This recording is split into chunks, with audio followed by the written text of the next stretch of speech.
Ave, Ave, Ave Maria, bayang tinumuhay, ipinagdarasal at kapayapaan nitong sanlibutan. Ave, Ave, Ave Maria, Ave, Ave, Ave Maria. Sa ngalan ng Ama at ng Anak at ng Espiritu Santo, Amen. sumainyo ang Panginoon. At sumayo rin. Mga kapatid, aminin natin ang ating mga kasalanan upang tayo'y maging marapat gumanap sa banal na pagdiriwang.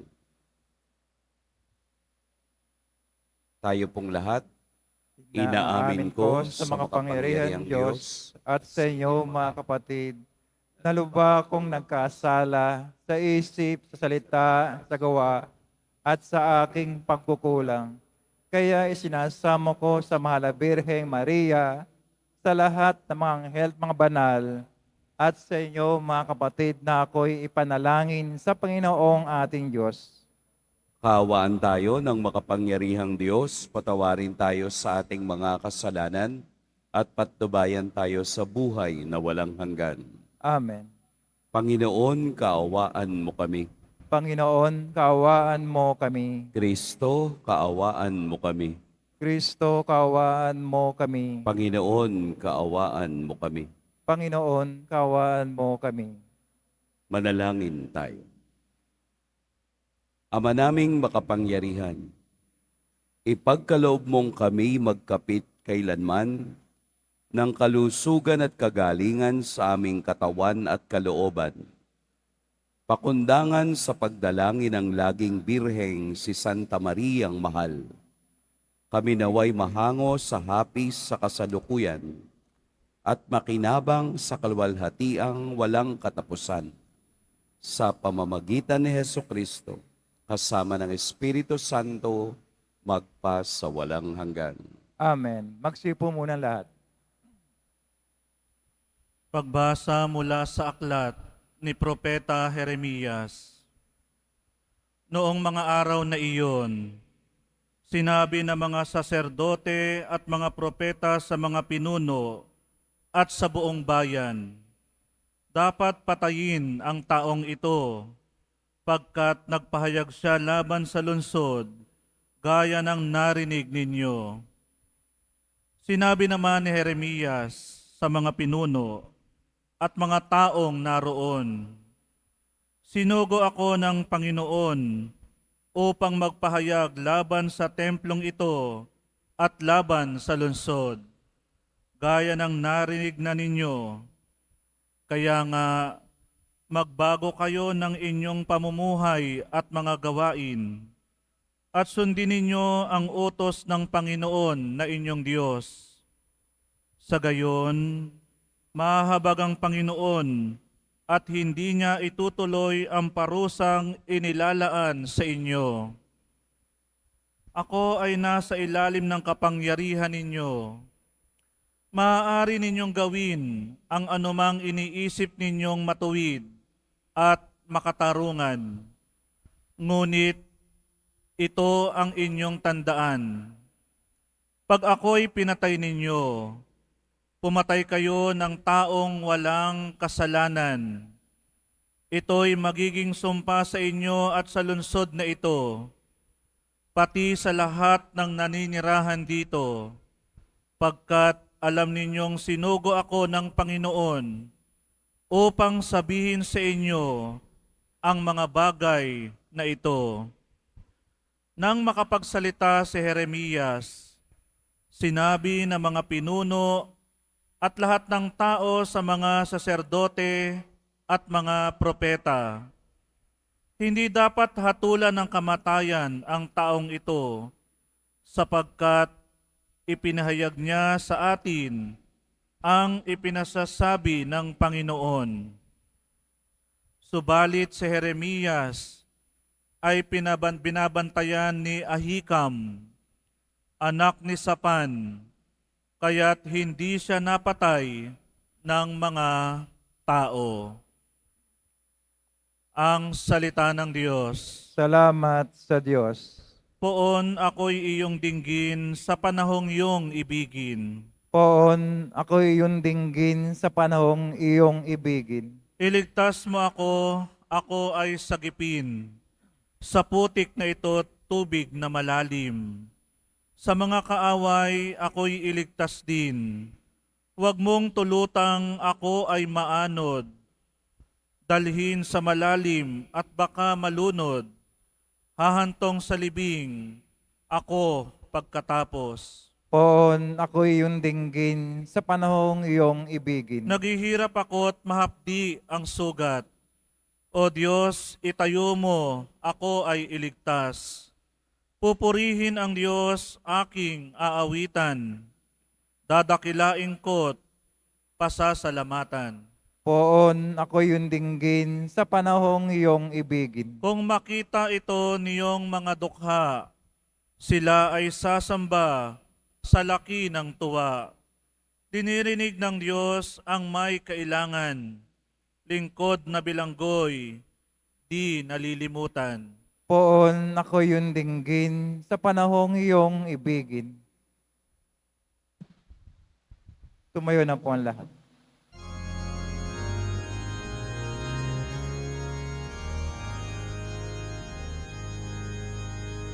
Hallelujah, Hallelujah, Hallelujah, Hallelujah.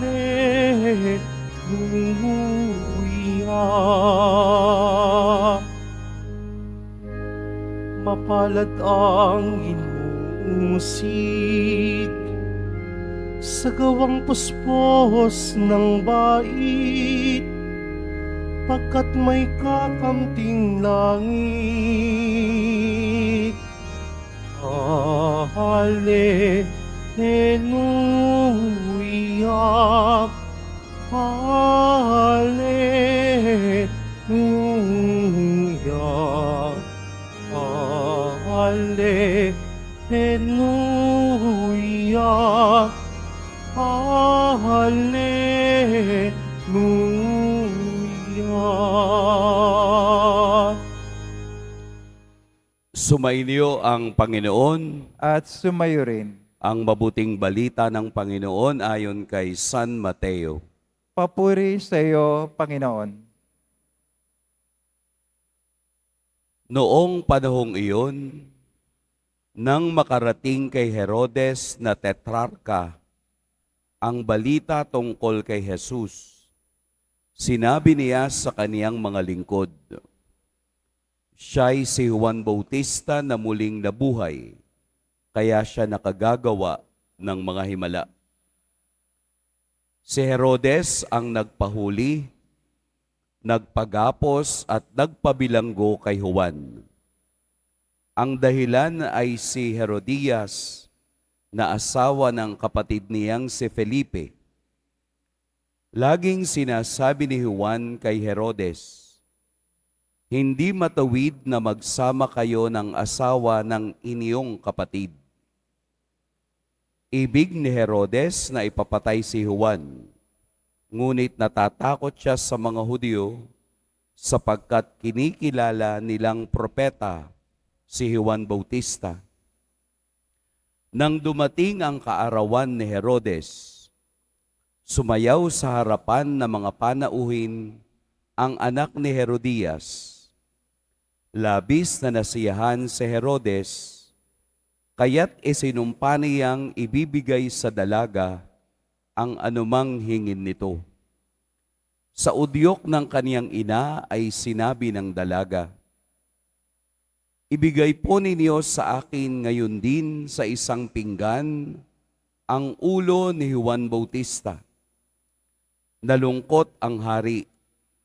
Ngunit dahil sa kaniyang pangakong narinig ng mga panauhin, iniutos niyang ibigay iyon sa dalaga. Kaya't pinapugutan niya si Juan sa bilangguan. Inilagay ang ulo sa isang pinggan at ibinigay sa dalaga. Dinala naman ito ng dalaga sa kaniyang ina. Dumating ang mga alagad ni Juan. Kinuha ang kaniyang bangkay at idinibing. Pagkatapos, ibinilita nila ito kay Jesus. Mga kapatid, ang mabuting balita ng Panginoon. Pinupuri ka namin, Panginoong Hesukristo. Magsipo muna ang lahat. Magandang umaga po sa lahat. Ang ating ebanghelyo ay nagsasalarawan kung ano ang naging katapusan ng ating patron, si San Juan Bautista. Sa pagnininay natin ngayon ng ebanghelyo, maaring pwede nating umpisahan sa isang tanong. Ano ang nakapagpapasaya sa iyo? O minsan palitan natin yung ano. Ano sa tingin niyo ang pwedeng ipalit? Sino ang nagpapasaya sa iyo? Sa isang klaseng tanong na ganito, ito ay sumasadsad sa katotohanan na ang tao ay madaling pasayahin ng mga bagay na madali ring nawawala. Ano ang nagpapasaya sa iyo? Superficial, mababaw. Kumbaga, bigyan ka lang ng masarap na pagkain, masayang-masaya ka na. Di po ba? Nailibre ka lang sa isang mamahaling restaurant. Sa sobrang saya mo, na i-post mo ito sa Facebook, na nakalimutan mo na may utang ka pala. Kaya nagalit yung kaibigan mo na kaya mong kumain sa masarap, pero hindi mo kayang magbayad ng utang. Madaling sumaya ang kalooban ng tao, hindi po ba? Bagong damit. Sino po ang nagsimba ngayon na bago ang damit? Excited. Bago yung damit, mahal. Kaya ipangsisimba ko. Pag luma na, hindi na magsisimba. Yung iba, bago sapatos. Tara, simba tayo sa Quiapo para mabinyagan ang aking sapatos. Naraming tao ang madaling mapasaya sa mga bagay na nawawala. Bukas, gutom ka na naman. Paano yun? E di wala na naman ang kasiyahan mo. Yung damit mo, maluluma. Ang sapatos mo, mapupudpod. Ano? Ito ba yung bagay na nagpapasaya sa'yo? O palitan natin? Sino ang nagpapasaya sa'yo? Nakakita nga ako minsan ng isang post sa Facebook habang nagte-text, nakangiti, tapos may lumalabas na salita. Sa una lang yan. Ano bang ibig sabihin nun? Ang nagpapasaya sa kanya ay yung ka-text niya. Kaya siya napapangiti. Ibig sabihin, sa una lang yan. Nagsasawa ang tao. Napapagod ang tao. Nawawala ang kasiyahan ng tao. Katulad po ng ating ebanghelyo, na si Herodes ay walang katapusang ginagambala ng kaniyang konsensya. Ang tawag po natin doon ay guilt. Siya ay palaging ginagambala ng kaniyang kagagawan nang ipapatay niya si Juan Bautista. Kaya nung narinig niya na si Jesus ay gumagawa ng mabuting bagay at nagsasalita tungkol sa kaharian ng Diyos, siya ay nakonsensya. Si Juan Bautista yun. Siya yun, muling nabuhay. Kaya siya nakagagawa ng himala. Yun ang kaniyang isip dahil ang kaniyang ginawang pagpatay sa pamamagitan ng kaniyang salita at utos ay dala ng kaniyang kaligayahan at kasiyahan na nakita lamang sa pagsayaw ng isang dalaga.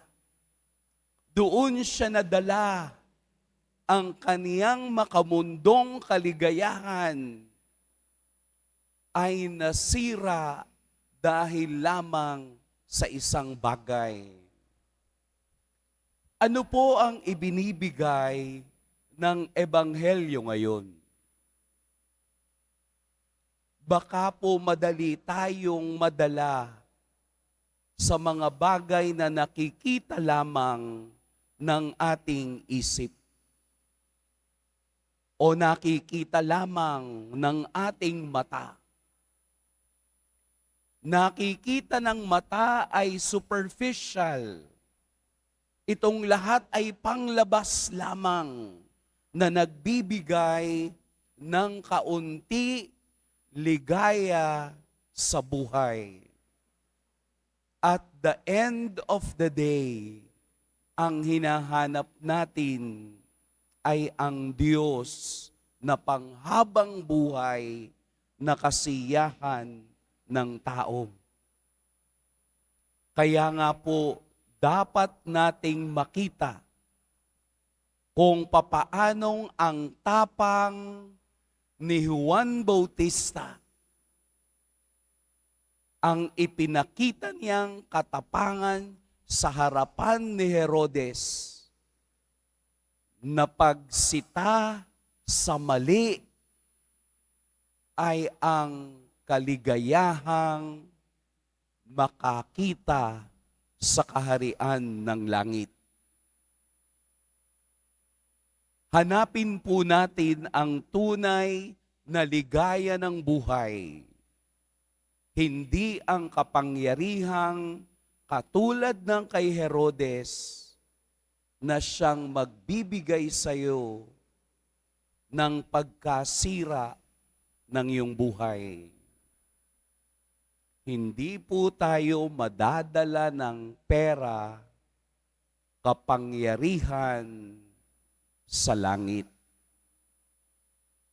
Katulad po ng ating Inang Maria na meron tayong debosyon tuwing First Saturday. Kaya nga ang tawag natin sa kanya, Our Lady of Saturdays, na siyang gumanap na may kababaang loob sa plano ng kaligtasan ng tao. Hindi ito nagbigay sa kanya ng pagmamalaki, bagkus kapakumbabaan kung paano makiisa sa plano ng Diyos sa kaligtasan ng tao. Total contrast. Si Maria na halimbawa ng kababaang loob, si Herodes na halimbawa ng taong hindi naaarok ang tunay na ligaya ng Diyos. Sana po sa Ebanghelyo ngayon, makita natin ang kagitingan ni Juan Bautista. Makita natin na siya'y hindi natatakot na mawalan ng ulo para sa katotohanan. Makita nating walang kinatatakutan ang katotohanan kung ito ay nakaugat sa katotohanan ng Diyos. Huwag tayong madala sa panandaliang saya na nakikita at nararamdaman ng tao. We go beyond, more than that, more than sa pagkain. Magiging masaya rin ang tao kahit na siya'y walang bagong sapatos kung ang kaniyang relasyon sa Diyos ay tunay at totoo na nakapagbibigay sa kaniya ng tunay na saya at pag-ibig na nagmumula sa Diyos. Pagpalain tayo ng poong may kapal. Tumayo na po ang lahat.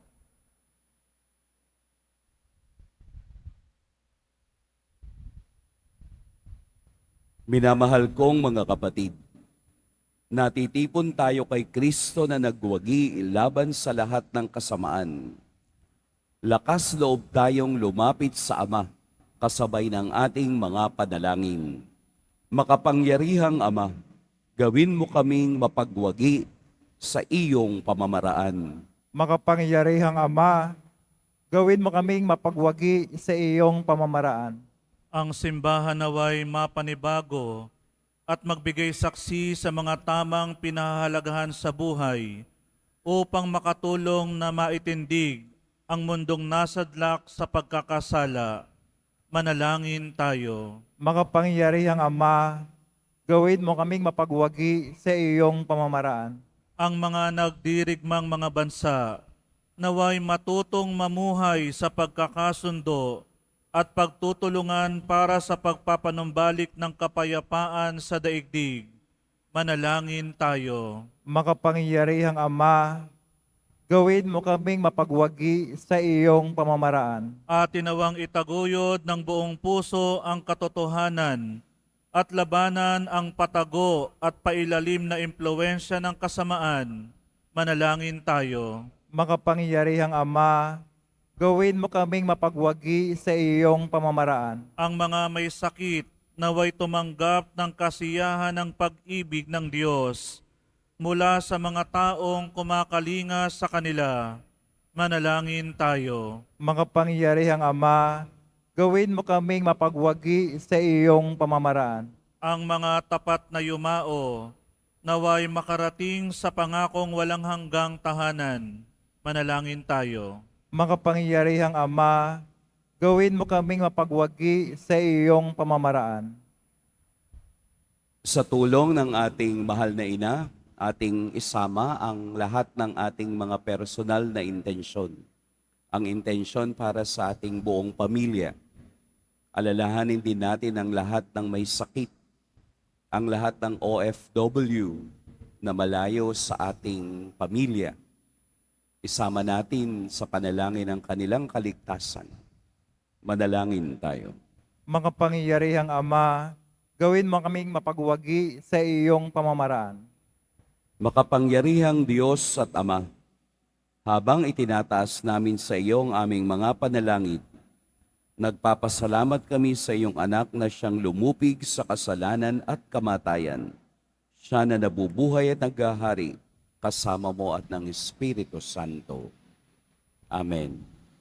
Amen. Magsupo muna lang.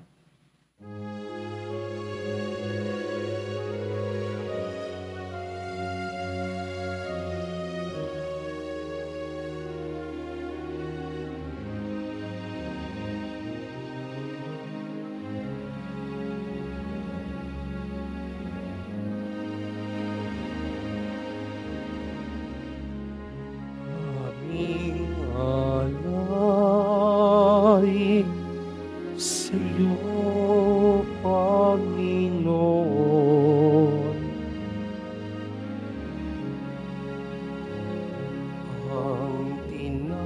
tinapay at alak na iyong kaloob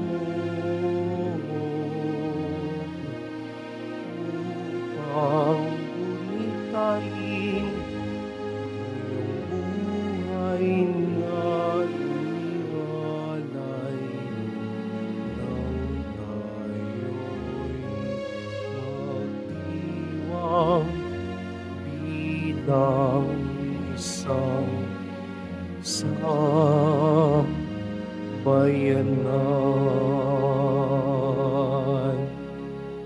Tumayo na po ang lahat. Manalangin kayo mga kapatid upang ang paghahain natin ay kalugdan ng Diyos amang makapangyarihan. Tanggapin nawa ng Panginoon itong paghahain sa iyong mga kamay, sa kapuri niya at karangalan, sa ating kapakinabangan at sa buong sambayan ng banal. Ama naming lumikha, ang iyong nagkatawang taong anak ay tumulong nawa sa aming ginagawa upang siya na iniluwal ni Maria nang di bumawas kundi lalo pang nagpaganap sa pagkabirhen ay magpaging dapat na kalugdan mo ang aming paghahain sa ikapagpapatawad ng mga kasalanan sapagkat siya ang Panginoong kasama mo at ng Espiritu Santo magpa sa walang hanggan. Amen. Sumainyo ang Panginoon. At sumayo rin. Itaas sa Diyos ang inyong puso at diwa. Tinaas na namin sa Panginoon. Pasalamatan natin ang Panginoong ating Diyos. Marapat na siya ay pasalamatan. Ama naming makapangyarihan, tunay ngang marapat na ikaw ay aming pasalamatan. Ngayong pinararangalan ang mahal na Birheng Maria. Bukod mong pinagpala sa babaeng lahat, ang mahal na Birheng totoong mapalad, na iyong piniling maging ina ng iyong anak noong isugo mo siya bilang aming Mesiyas. Sa kapangyarihan ng Espiritong Banal, ang Birheng Maria ay naging inang tunay ng iyong anak na kaniyang isinilang bilang liwanag nitong sanlibutan. Kaya kaisa ng mga anghel na nagsisiawit ng papuri sa iyo nang walang humpay sa kalangitan, kami nagbubunyi sa iyong kadakilaan. Santo, Santo, Santo, Panginoon Diyos ng mga hukbo, napupuno ang langit at lupa ng kadakilaan mo, o sana sa kaitaasan. Pinagpala na paririto sa ngalan ng Panginoon, o sana sa kaitaasan. Magsilod po ang lahat. Ama naming banal, ikaw ang bukal ng tanang kabanalan. Kaya't sa pamamagitan ng Espiritu, gawin mong banal ang kaloob na ito upang para sa amin maging katawan at dugo ng aming Panginoong Heso Kristo. Bago niya pinagtiis ang kusang loob na maging handog, hinawakan niyang tinapay, pinasalamatan kaniya, pinaghati-hati niya iyon, iniabot sa kanyang mga alagad at sinabi, "Tanggapin ninyong lahat ito at kanin, ito ang aking katawan na ihahandog para sa inyo."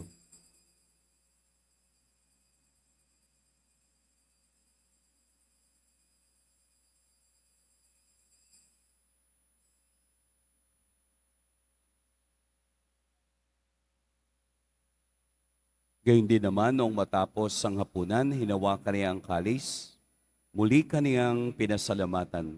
Inabot niya ang kalis sa kaniyang mga alagad at sinabi, "Tanggapin ninyong lahat ito at inumin. Ito ang kalis ng aking dugo, ng bago at walang hanggang tipan, ang aking dugo na ibubuhos para sa inyo at para sa lahat, sa ikapagpapatawad ng mga kasalanan. Gawin ninyo ito sa pag-alala sa akin."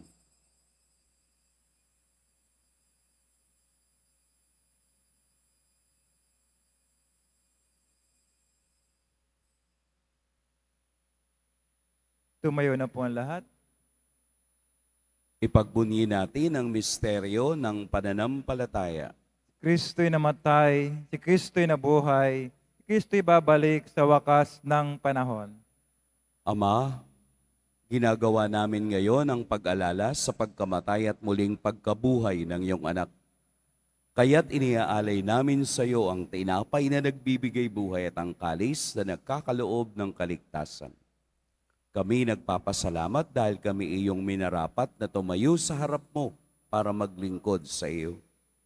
Isinasamo namin kaming magsasalo-salo sa katawan at dugo ni Kristo ay mabuklod sa pagkakaisa sa pamamagitan ng Espiritu Santo. Ama, lingapin mo ang iyong simbahang laganap sa buong daigdig. Puspusin mo kami sa pag-ibig kay San Francisco na aming Papa at ni Jose na aming Obispo at ng Tanang Kaparian. Alalahanin mo rin ang mga kapatid naming nahimlay nang may pag-asang sila'y muling mabubuhay, gayon din ang lahat ng mga pumanaw.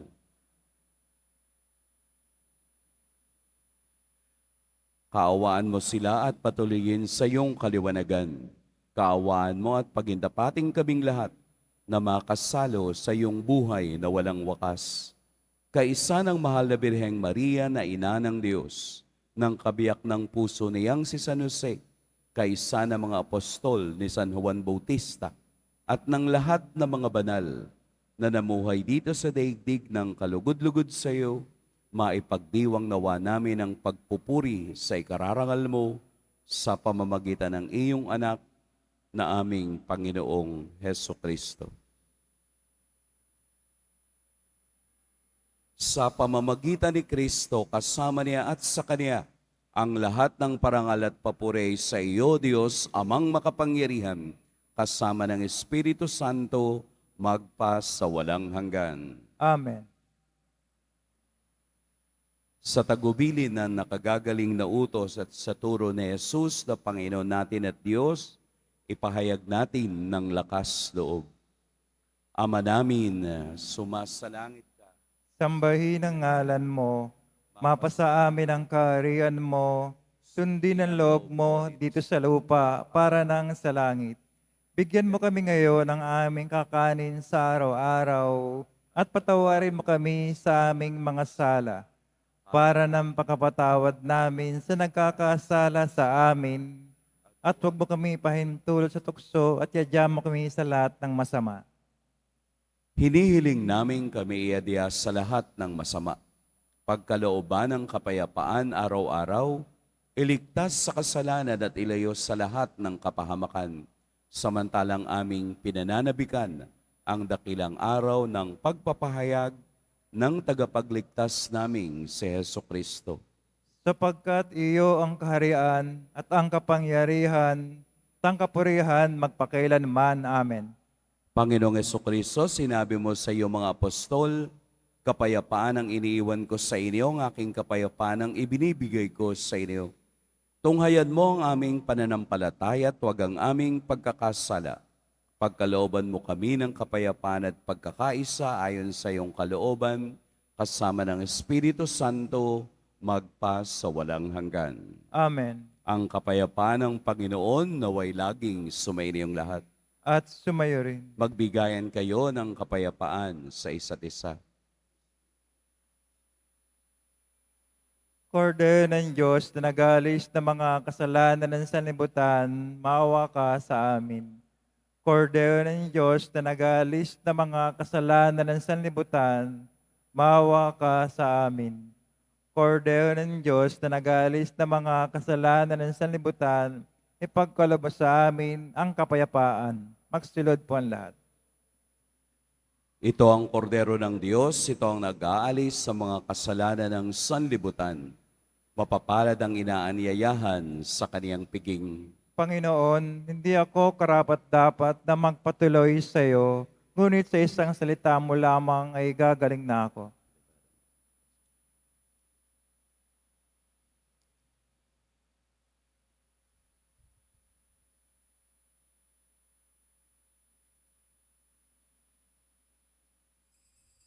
Para sa lahat ng tatanggap ng banal na komunyon, sasagot po tayo ng amen pagkasabi ng pare o ng lay minister ng katawan ng Kristo at subukan sa bibig bago umalis na pa ng pare o lay minister. Sumunod po tayo.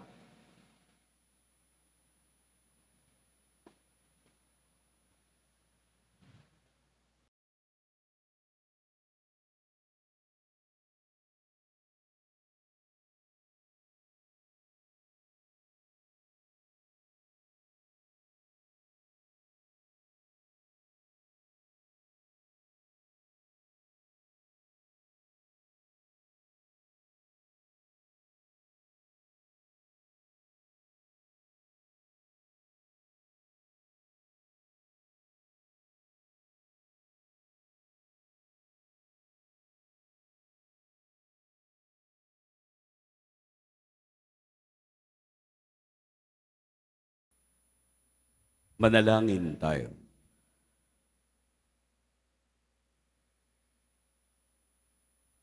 Ama naming mapagmahal, sa pagsasalo namin sa banal na pakikinabang, ang iyong kagandahang loob ay aming hinihiling upang ang pagpaparangal namin sa mahal na Birhen at pagtulad namin sa Kaniya ay magpaging dapat na aming paglingkuran ang pagganap sa kalooban mong kaligtasan sa pamamagitan ni Hesukristo kasama ng Espiritu Santo magpa sa walang hanggan. Amen. Sumainyo ang Panginoon. At sumayo rin. Yumuko kayo para sa pagbabasbas. Mahal na poong Jesus Nazareno, inihayag mo sa pamamagitan ng krus ang walang maliw na pag-ibig ng Diyos sa sangkatauhan. Pakinggan mo po ang kahilingan ng iyong angkan na nagsusumamo sa iyo. Makamtan nawa nila ang iyong katugunan at tanggapin ang kasagutan na may utang na loob na tinatanaw. Basbasan din po ninyo ang mga daladala nilang mga imahen at dasalan. Sa pamamagitan ng bendisyon na ito, naway maalala nila ang pangako nila noon sa biniyag na ikaw ay kanilang iibigin at paglilingkuran bilang Panginoon magpa sa walang hanggan. Amen. At pagpalain kayo ng makapangyarihan at mapagmahal na Diyos, ang Ama at Anak at Espiritu Santo. Amen. Tapos na ang ating pagdiriwang, humayo kayong tagdulayang kapayapaan ng poong Jesus Nazareno. Salamat sa Diyos.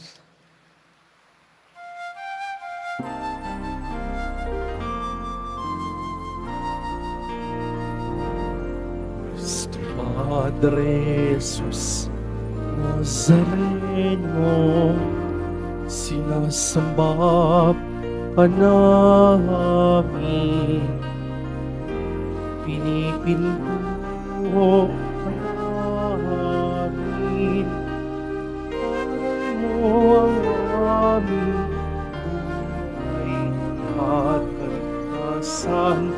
Cristo Padre Jesus Nazareno, tas mo kami sa kasalanan, ang puso mong pinamatayan ay sagisag ng aming kaligtasan. Nuestro Padre Jesus Nazareno, dinarangal ka namin. Nuestro Padre Jesus Nazareno, iniwalhati namin. Nuestro Padre Jesus Nazareno, dinarangal ka namin. Nuestro Padre Jesus Nazareno, iniwalhati ka namin.